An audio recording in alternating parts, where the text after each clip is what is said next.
"You're going to apologize, or we're done." That's what she said. That's how it started. No, not with some tearful confession or dramatic discovery.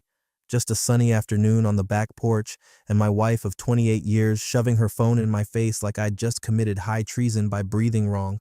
Her eyes weren't sad. They weren't confused. They were angry. That new kind of anger that doesn't come from being hurt, but from being caught. Marcy stood there, fists clenched around her overpriced phone case, shaking. Not because she was scared, because I didn't flinch. "You embarrassed Patrick," she snapped, voice sharp as a dropped wine glass. "He's my best friend. You owe him an apology." I didn't look up right away. I just kept rubbing oil into the slats of the old chair I'd sanded down last summer, the one we were supposed to sit in together and watch the hydrangeas bloom. She never did sit in it, not once. She was always too busy, and somehow Patrick always had time. "What exactly did I say?" I asked finally, setting the cloth down neatly on the tray beside me. She scoffed. "You implied he was disrespectful, that he crosses boundaries." "No," I said calmly. "I said he shouldn't whisper in your ear during dinner, especially not when I'm right there." "He's like family," she shot back, as if that changed the way his hand brushed her lower back last week when he brought over that bottle of Chianti, the one she said he got just for her, because she's the only one who appreciates a good vintage. I nodded slowly, not because I agreed, but because I was done arguing, done trying to convince someone who was already somewhere else in her head. "All right," I said. "Then I'll apologize. In person." She blinked, probably surprised I gave in so easily. But that's the thing about people like Marcy and Patrick.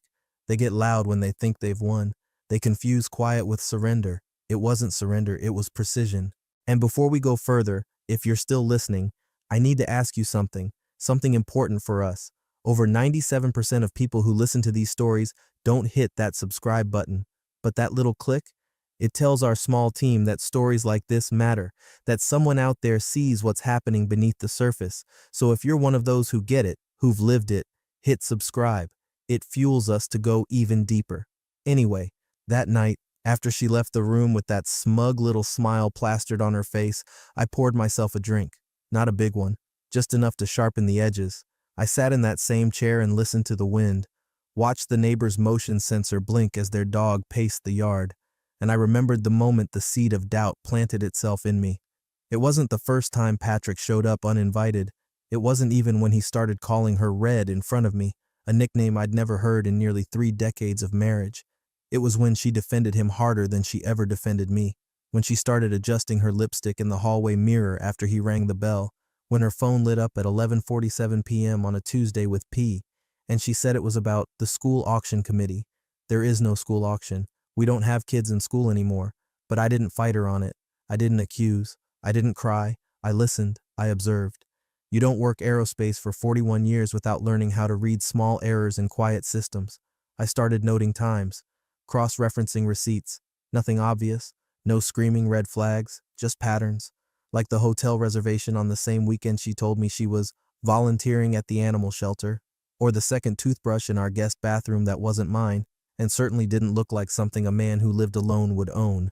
So yes, I told her I'd apologize, and I meant it, because some things deserve to be said directly, not with a text, not over a dinner table where lies get dressed up as laughter, but in person, face to face, preferably with an audience. The first time Patrick came by unannounced, I thought nothing of it. He knocked on the door with a six-pack and a grin, said he was in the neighborhood, and figured he'd drop by to see how the deck repairs were going. Marcy called out from the kitchen like it was the most normal thing in the world. "Patrick's here," like she'd summoned him with a smile and a thought. Back then, I chalked it up to boredom. He was between jobs, consulting he called it, which is code for nothing that requires a W-2, and had a little too much time on his hands. I offered him a beer, we talked about tools, and I showed him the cracked beam I was reinforcing. He nodded like he cared. He didn't. He kept stealing glances through the sliding glass door toward the kitchen where Marcy moved around in a sundress that wasn't for me. After that, the drop-ins became more frequent. Thursday nights, then Sundays, always with some excuse. "Thought I'd bring that wine you like," or, "Hey, figured you could use a second set of hands with the gutters." At first I told myself it was harmless, that maybe I was just being territorial.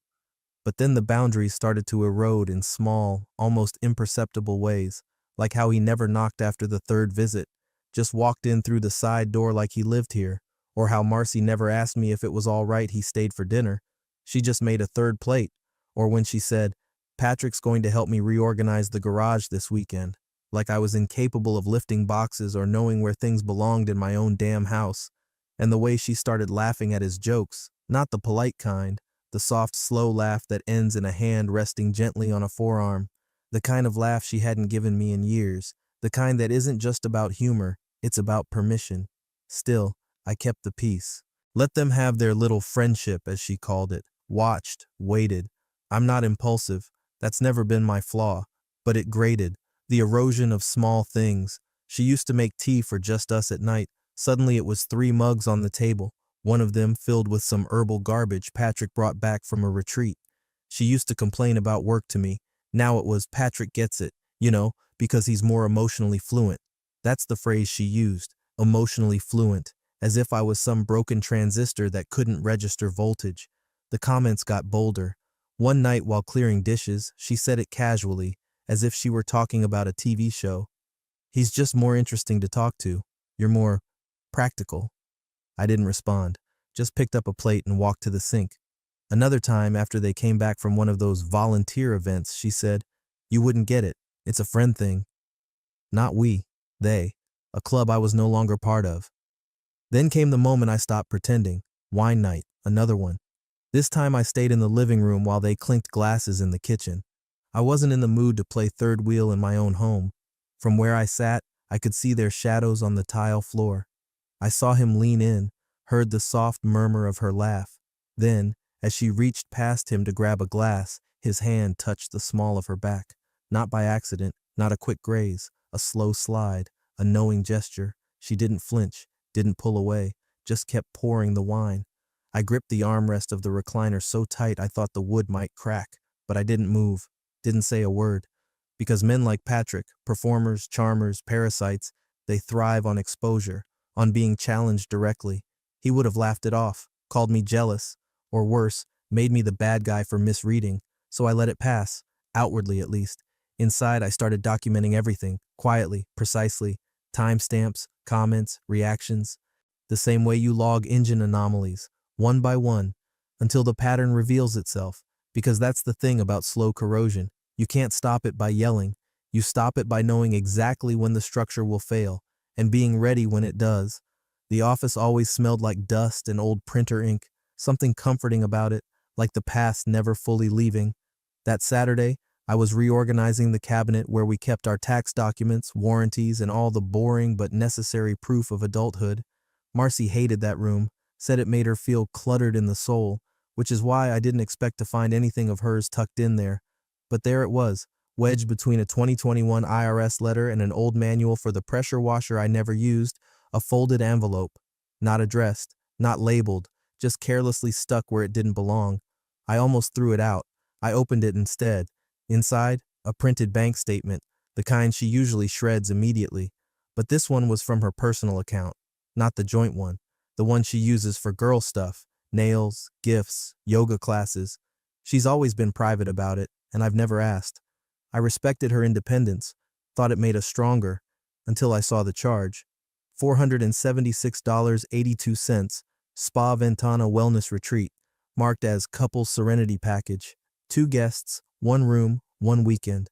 I froze, not panicked, not yet. More like how you freeze when the ground beneath you makes a sound it shouldn't, just before it gives way. The date? Early April, Saturday to Monday. That was the same weekend she told me she'd be at Patrick's place helping repaint the garage because he's too proud to hire someone. She even came home in an old t-shirt smudged with what I now realized was probably not paint. I stood there holding the statement, the corners of the paper curling from my grip. I reread the charge, twice, then again. I've never been to Spa Ventana. Marcy and I haven't gone anywhere couples-oriented since our 25th anniversary trip to Sedona. That was 3 years ago. This wasn't a mix-up. It wasn't a friendly discount. It was what it looked like, and that garage didn't get repainted. I remember asking her how it went. She said, "Slow going, but we got the first coat on." Yet when I bumped into Patrick in passing a week later, he was dropping off a bottle of Cabernet she liked. He said, "Still haven't found time to repaint the garage, been too swamped," then winked. I didn't press him, didn't show it on my face, just nodded and let him talk about his stupid golf swing. But now, holding that receipt, I saw it for what it was. I didn't confront her. That's not how you win. Confrontation gives them a script, lets them play the victim, turns facts into accusations. Instead, I sat down at my desk, pulled up the spa's website, clicked through the packages. There it was, same one. 2-person massage, candlelit private soak, gourmet lunch, a reconnection experience. The site even showed photos of the couple's room, rose petals on the bed, fluffy robes on each side, wine flutes. I printed it all, then opened Google Maps. The spa was 27 miles away. Downtown, private lot, gated entrance, discreet. The kind of place where no one asks questions and the parking spots are lined with Teslas and Lexus SUVs. I memorized the address, took note of the timing, and then I did something I hadn't done in years. I went out to the garage and opened the old black case where I kept my camera gear from back when I used to do landscape photography, pulled out the telephoto lens, dusted it off, not because I planned on playing detective, because people like Patrick and Marcy, they don't expect quiet men to have eyes. They think silence means blindness, and that's their favorite mistake. Later that evening, she mentioned wanting to go to Patrick's again, said he needed help sorting through some legal papers left behind by his ex. I said nothing, just smiled and asked if she wanted me to pick up dinner. She kissed my cheek, said I was sweet, and left before the oven beeped. I stood by the window and watched her drive off. Didn't follow, didn't need to, because when you work in aerospace for over 4 decades, you don't just trust systems, you test them. And she had just failed the calibration check. It was a Wednesday, one of those spring nights that tries hard to feel like summer but still can't shake the chill. We met at a local pub, Marcy's idea, a little too eager if you ask me. She texted me that morning. Drinks at Millstone with Patrick tonight, 6:30. Be cool, okay? Be cool. I remember staring at those 2 words like they were instructions for a hostage negotiation, not a dinner with my wife and her best friend. I arrived first, asked for a booth in the back, somewhere dim, somewhere quiet. I didn't want distractions. I wanted observation space. Patrick showed up second, wearing one of those linen shirts that make suburban men think they're still young and worldly. He walked in like he owned the place, like he expected the staff to recognize him. He probably flirted with the hostess on the way to the table. Wouldn't surprise me. He slid into the booth across from me with a practiced casualness, like he'd done this before. Maybe he had. "Hey there, big guy," he said with that tone people use when they want to assert dominance without sounding aggressive. "Thanks for coming." I nodded, said nothing. He tapped the table. "Let's bury the hatchet, huh?" His grin was wide, teeth too white for a man who drinks as much coffee as he claims.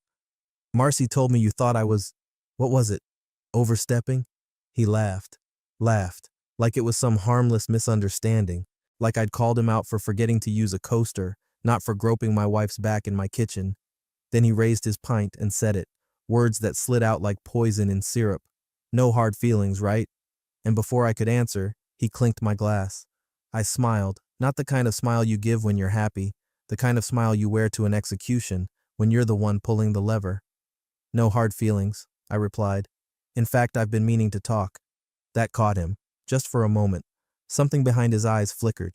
You don't survive in rooms full of billion-dollar contracts without knowing the exact microsecond a man realizes the air has shifted. He didn't get a chance to respond before Marcy arrived, all breathless and glowing, like she'd sprinted from the car to keep the mood from sliding too far toward reality. She slid in next to Patrick, even though the seat beside me was empty. Of course she did. We ordered drinks. I let them talk, mostly about themselves. Patrick told a story about a trip to Mexico from years ago like it happened last month. Marcy laughed too loudly, touched his arm too often. I sipped my beer, asked the waiter for a water.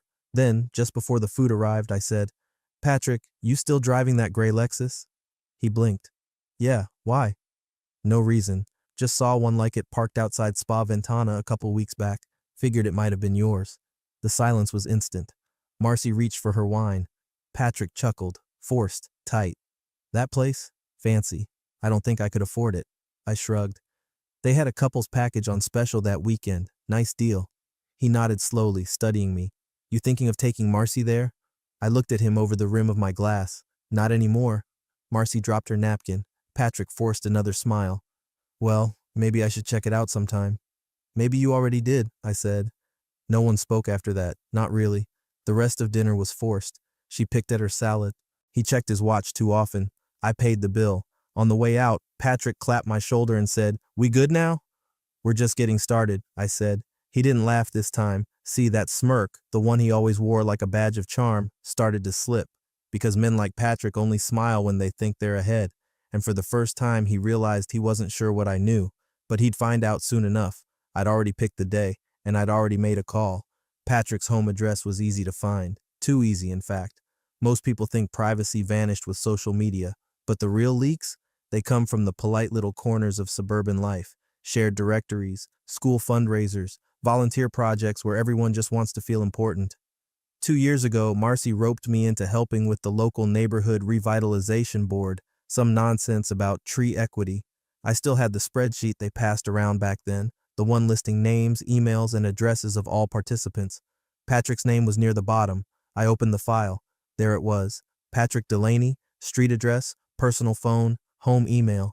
One scroll, one click, one forgotten artifact of a suburban mask. He lived in a cul-de-sac on the north end of town.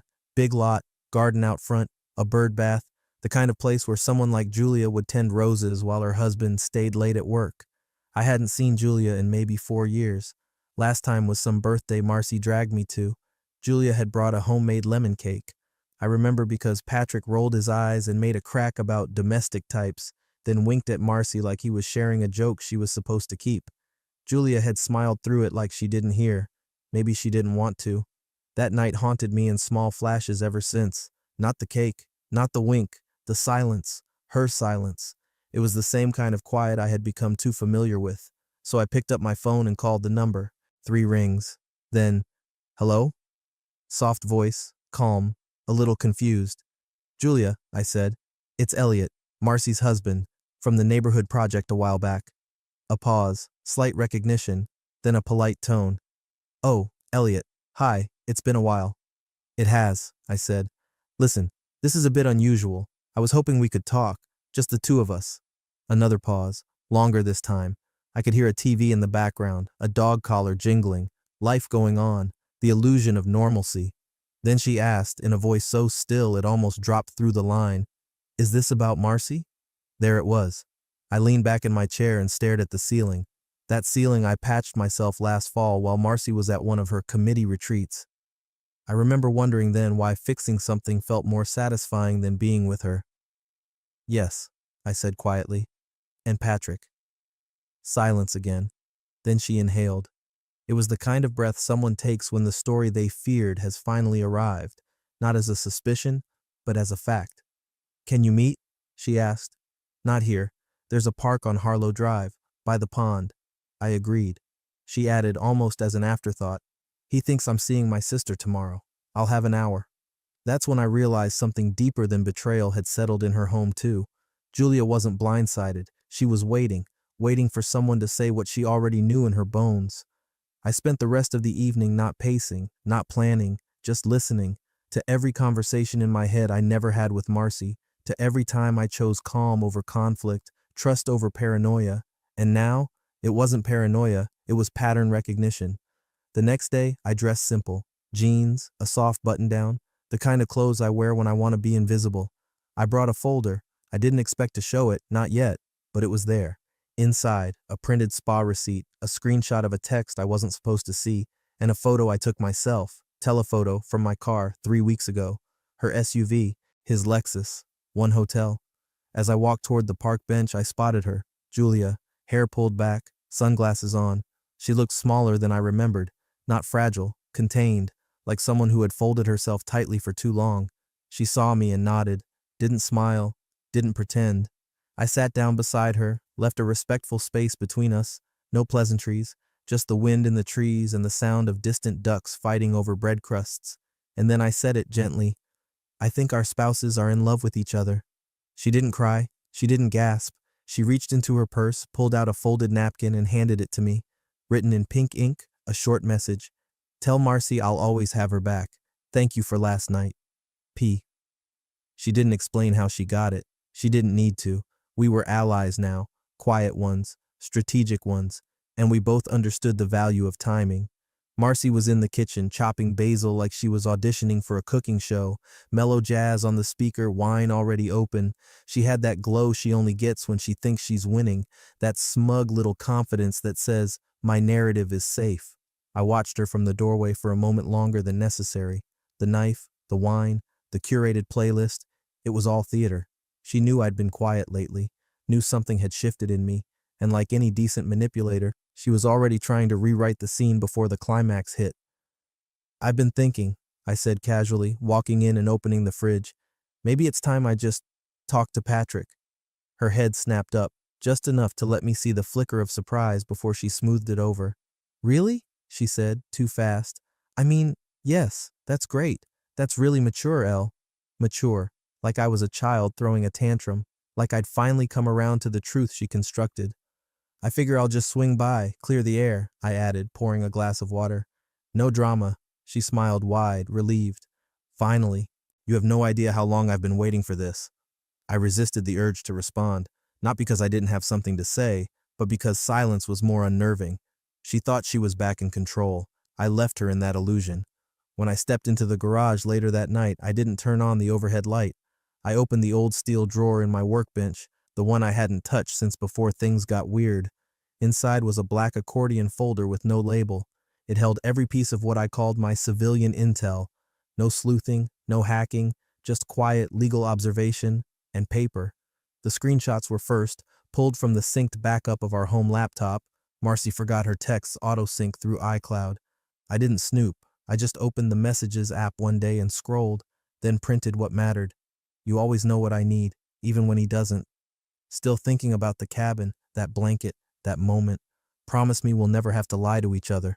The photo came next, taken from my car, parked across the street from a boutique hotel tucked off Old Birch Road. His gray Lexus, her SUV, Saturday night, same lot, no valet, no business meeting, no auction committee. I'd driven by again Sunday morning, same two vehicles, same spots. I took the picture, printed it, filed it. Last, the necklace receipt, a delicate silver chain with a small emerald charm. I never saw her wear it because she didn't. She kept it in her nightstand inside an old glasses case, still in the box, still with the card tucked underneath. "You deserve something that says you matter." P. How did I get the receipt? It showed up in our joint account activity under Peterson Jewelers, shipped to Patrick's address. She must have used the wrong card when she placed the order. Mistakes happen when you're excited. I had it all, nothing explosive on its own, but combined, it painted a portrait, not of passion, but of certainty. This wasn't a fling, it was intentional.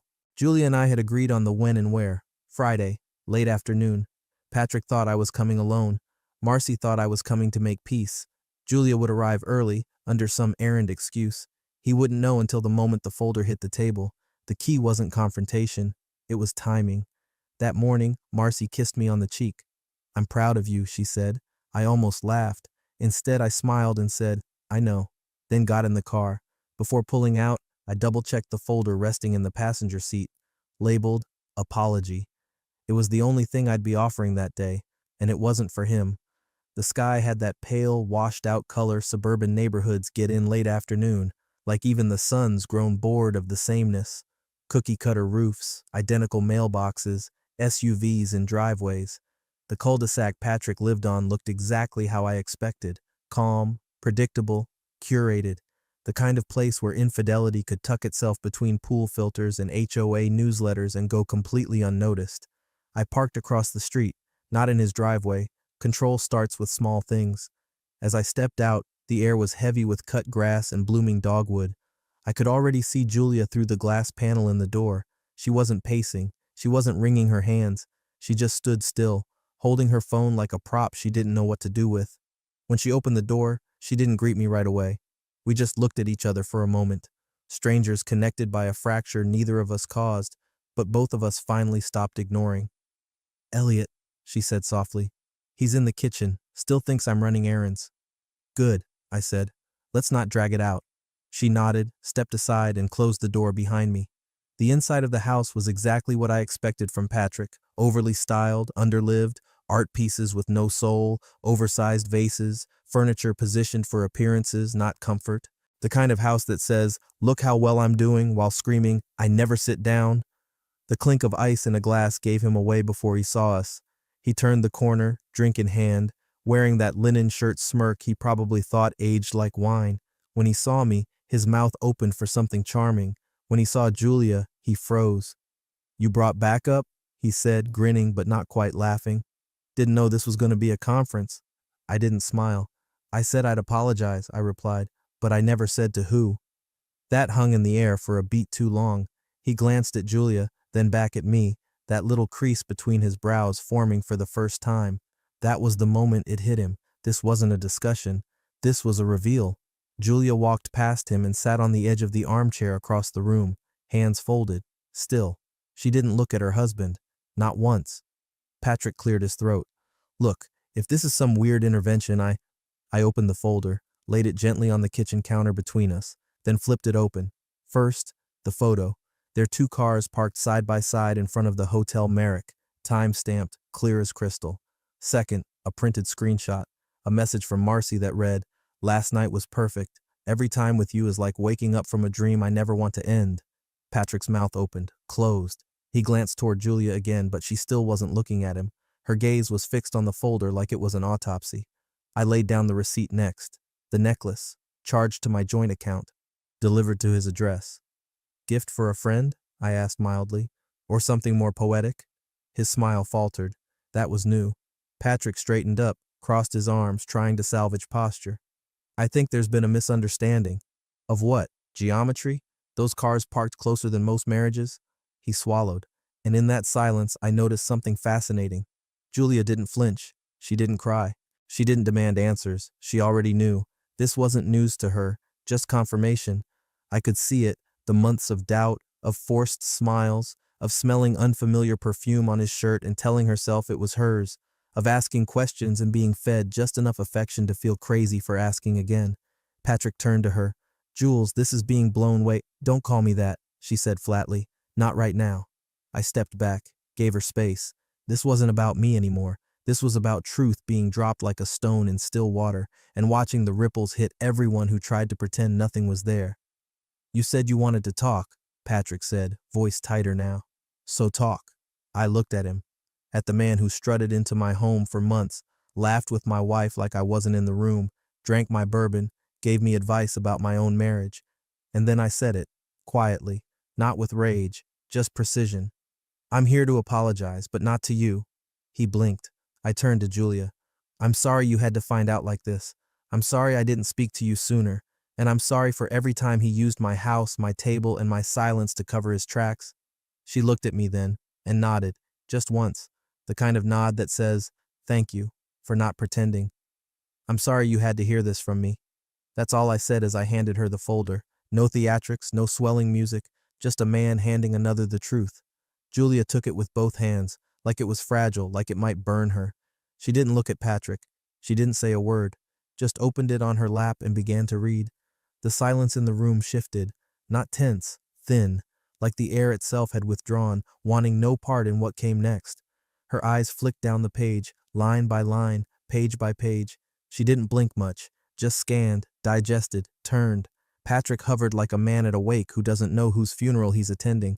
Then she got to the second page, the one with Marcy's texts. I'd highlighted 3, not because they were the worst, but because they were casual, intimate in the way routine becomes ritual. "You make me feel seen. I wish Elliot were more like you, less methodical, less distant. Last night was perfect. You don't just touch my body, you understand it."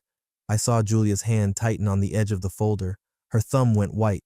The corner of the paper trembled ever so slightly, but she didn't cry, didn't speak. Patrick tried to move toward her, one step. "Julia," she raised a hand, not toward him, at him, a stop sign. He obeyed it. I stood still, watching him more than her. The thing about men like Patrick is, they only break when the mirror shatters. They don't believe in consequences until they see their reflection twist and split, until someone they assumed would always believe them stops. His color drained like a pulled drain plug. You could almost hear it, a silent retreat of confidence, charm, superiority. The smirk was gone, replaced by the tight-lipped panic of someone who just realized the floor beneath him was never his to stand on. "I can explain," he tried again, and even he didn't sound convinced. "Don't," Julia said, her voice soft but sharp as a scalpel. You always explain, that's all you ever do. You perform empathy like it's a role. Patrick's eyes darted to me like I was the one tipping the balance. I didn't look away. I was going to tell you, he said to her, more desperate now. When? Julia asked. After her next sleepover? Or when I found a necklace buried in your golf bag again? He flinched. Ah, so that wasn't the first time. She closed the folder and set it gently on the table. Her hands rested on either side of it as if anchoring herself. I asked you last month, she said. I asked if you'd ever been with her. You laughed, told me I watched too many movies. Remember that? Patrick said nothing. She turned to me. Why now, Elliot? I shrugged, honest. Because I stopped hoping she'd tell the truth, and I thought you deserved more than whatever excuse was coming next. Julia nodded again. That same small, tired motion that says, I knew, but I needed someone else to say it out loud. Patrick tried again. It wasn't what you think. It never is, Julia murmured. Except it always is. He looked like a man trying to climb out of a well while the rope kept slipping through his hands. You were my wife's best friend, I said quietly. You sat at my table, you drank my bourbon, you cracked jokes about other men cheating. That's not fair. I raised an eyebrow. Is it not? He fell silent. Julia stood. I'm going upstairs, she said. You have 10 minutes to figure out where you're sleeping tonight. After that, I locked the door. She picked up the folder, took it with her. Not because she needed proof, because she wanted the evidence, wanted the part of the truth she could hold, not just feel. When her footsteps disappeared, I turned to Patrick one last time. You know, I said, I actually did come to apologize. He looked up, half hoping for something to cling to, but not to you. And with that, I walked to the door, left it open behind me, let the wind carry whatever dignity he had left into the bushes. I didn't get far. I was halfway down the walkway, the echo of Julia's firm footsteps still lingering above us, when the door creaked open behind me.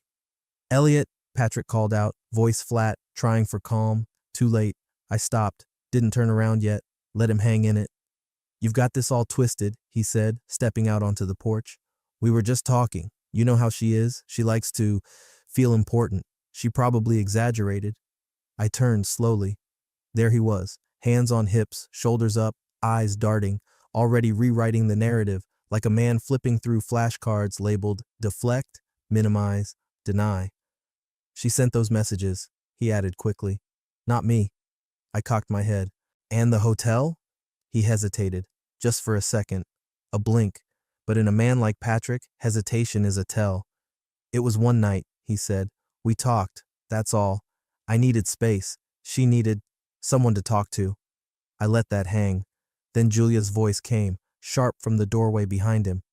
Was the necklace part of that conversation too? He spun around. She was standing barefoot now, folder still in hand, glasses on. No makeup, no performance. Because I found the receipt this morning, she continued. Was going to ask you about it tonight actually, but this saved me the breath. Patrick reached for something, a word, a tone, couldn't find it.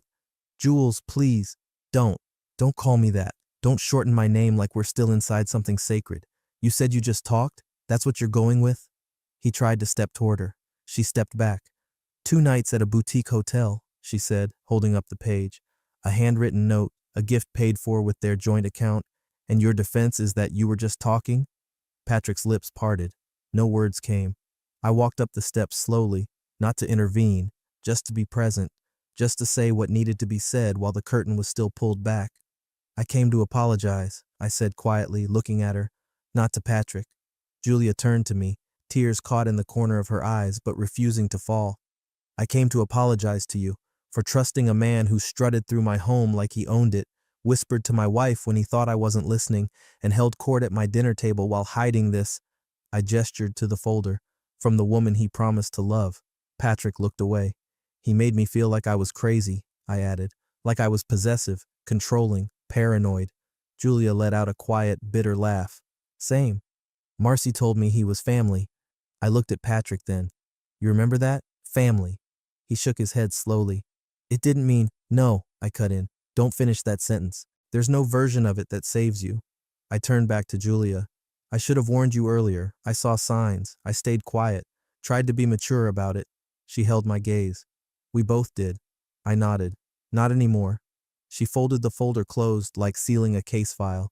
Then she looked at him, her husband, the liar, the pretender, and said with startling clarity, "I'm not going to scream, I'm not going to throw anything, but I'm also not going to spend another second pretending you're the man I married." Patrick's face crumpled, just slightly, just enough to reveal the cracks. He reached for her hand. She pulled it back. "Go," she said simply. He looked to me. I offered nothing. There are no scripts for this part, no clever lines, no quick saves, just consequences. The keys hit him square in the chest. Julia didn't raise her voice, didn't curse, just flicked them from her fingers with the cold precision of someone who'd carried too much grace for too damn long. They bounced off his linen shirt and landed on the hardwood with a metallic clatter that echoed through the quiet house like a gavel. "You've got 10 minutes, she said, stepping back into the doorway. "Pack whatever lies still fit in your suitcase." Patrick didn't move, just stood there, stunned and shrinking, the king without a kingdom, the man who thought charm could outrun truth. But Julia didn't even watch him anymore. She turned her back before he could offer one more plea. I didn't linger. No more needed to be said. I nodded to Julia, just a subtle gesture of final respect, and walked to the front door, opened it, felt the first chill of evening air hit my face. Then my phone buzzed. Marcy, of course. The screen lit up with a text, short and sweet like she still had control over the script. "Did you apologize?" She was probably sitting on our couch with her feet tucked under her, sipping from that good vibes only mug I hated, confident that everything had gone according to plan, that Elliot, the quiet husband, the predictable man, had finally swallowed his pride and done the mature thing. I stared at the text for a long second, then typed, "Yes, she deserved the truth. You both did." Sent. 3 seconds later, I blocked her number. I didn't wait for the reply I knew was coming. Didn't want to see the shift from smug to desperate, from controlling to panicked. Let someone else deal with her outrage. I was no longer in the cast of that performance. I stepped off Patrick's porch and into the fading light. The neighborhood was silent, sterile, perfect hedges, smiling mailboxes, the kind of place where truth gets buried under yards of good intentions and high fences. But not tonight. Tonight, the truth bled. I got into my car, started the engine. The dashboard lit up with its soft hum, radio off, windows closed, just the sound of my breathing. Then I put it in drive, pulled away slowly, didn't check the rearview mirror, didn't need to, because I already knew what was behind me, and for the first time in a long, long time, I didn't care.